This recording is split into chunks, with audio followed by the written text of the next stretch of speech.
Subscribe to Breadmaker YouTube now.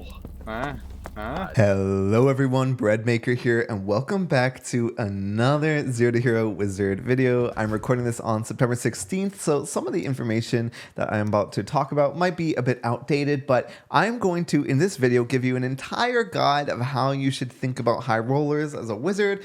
Pretty much what you should do, what you should buy. We're going to buy some stuff, what you should run. And the first thing I want to dispel, and I talk about it in my Rogue Zero to Hero as well, is people are not going in with $10,000 to $5,000 worth of gear. There are going to be some people that are doing that, but the average people that are climbing the leaderboard are not doing this.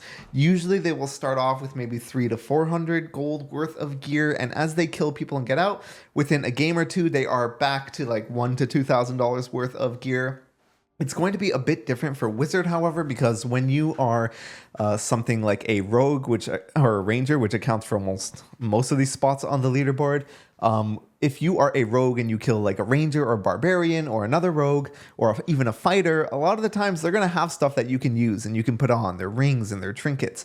As a Wizard, you don't have that luxury. It's going to be very rare that you'll kill someone and they're going to have magic damage stuff that you're actually going to want to use, or rings that are going to be useful on you. And that's only part of the reason why the Wizard leaderboard compared to every other leaderboard is very, very uncompetitive. I mean, not as much as Bard and maybe Warlock is, but definitely compared to the big three, Rogue, Ranger, and Barbarian, it is pretty vacant, if you know what I mean. And the other thing I want to preface is a lot of these people that are going to be running here, they do have a lot of money, and if you want to really farm kills and climb that leaderboard, you should have a lot of money, save up a couple of really good sets, and probably be running Ignite, Haste, and Dagger / Crystal Ball build.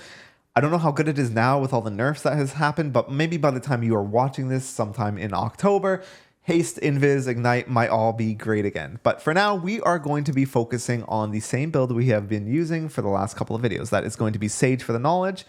You can also switch this out for Ice Shield if you really want to. If you're really geared and you're running a ton of knowledge, you might not need the extra casting speed and stuff from Sage, because I think it does fall off at like 35 or 40 knowledge. It starts to have diminishing returns. Will for magical power starts to have diminishing returns at around 25, I believe. It goes from like 3% to 2%, if my numbers are correct, which they might not be. You can double check in the Dark and Darker Wizard Discord. In the Wizard channel, check the pinned message. Somebody over there did all the math. It's pretty good.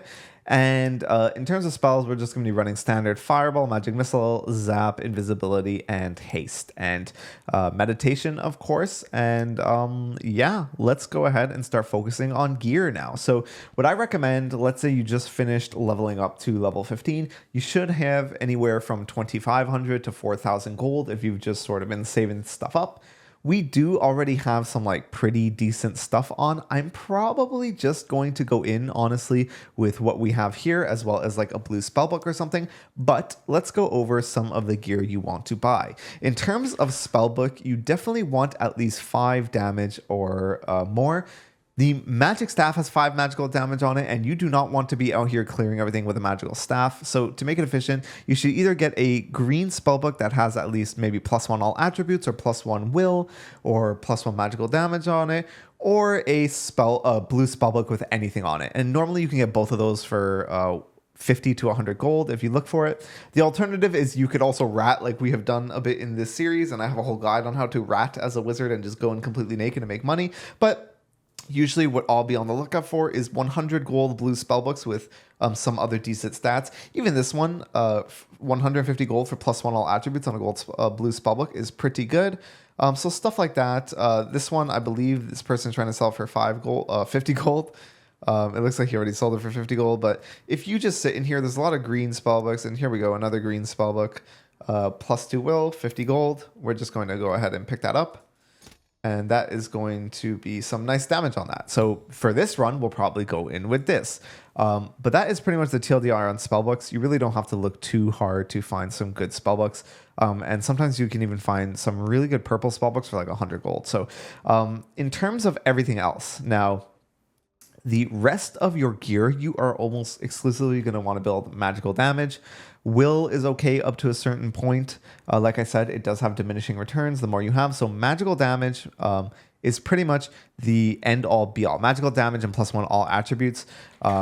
So pretty much if we go magical true damage and then all attributes, if you really want to run a budget build, which is sort of like, maybe 300 to 400 gold, what you could do is just sit here. We're going to make it so it's not only spellbooks, and you just filter to those 3 stats, all attributes, magical damage bonus. You can also do magical damage bonus, and then magical damage true. And I believe these are the 3 big ones. And you can just sit here, and as things pop up for 50 gold, so like for example, these reinforced gloves with 2 magical damage is like an amazing deal. We could go ahead and pick that up if we want. I guess the guy already got a trade, so if we were a bit faster, but pretty much you can sit here, look for good deals, and just buy anything that looks like a good deal. Cloaks are really, really cheap for wizards right now. You can get like a 3-will cloak for like 150 gold if you sit there and wait long enough, essentially. I can filter this so it also shows will, so we might see some of those good deals. And also knowledge. The knowledge cloak is quite nice as well.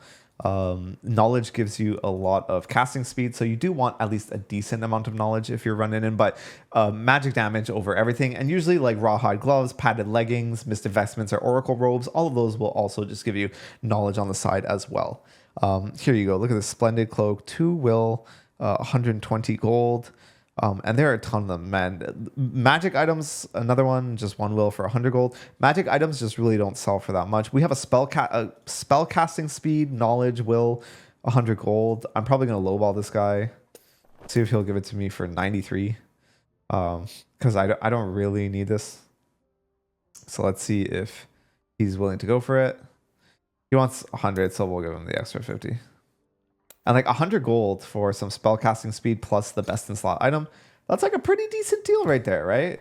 We get 1 knowledge, 1 will. And it is nice and cheap to gear up your wizard. The only thing is it's not very fun being a wizard in high roller lobbies by yourself. So you got to pick a trade-off. The next thing we're going to talk about is some jewelry. So if we go to the utility post, you are going to be looking for badger pendants. And then in terms of rings, you're going to be looking for the ring of resolve. And that is going to give you a bunch of will. And you can normally get these for dirt cheap. Don't go out here spending a ton of money. You can get like a 3 will pendant for like 50 gold.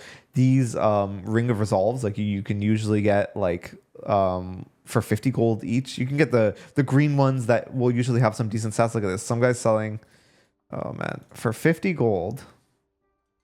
That would have been a nice catch. He might have already started training with somebody else. No, he didn't. So for 50 gold, we're going to get this strength one. We don't need that, but we're also going to get a 1 knowledge, 1 magical power one. Actually, magical power, it's sort of bad. So this isn't the best deal. I'm probably not going to take this actually, now that I realize it was magical power, but you can find some pretty good deals here. And if you even want to, you can just filter to rare. So you can find, oh my goodness, look at that one.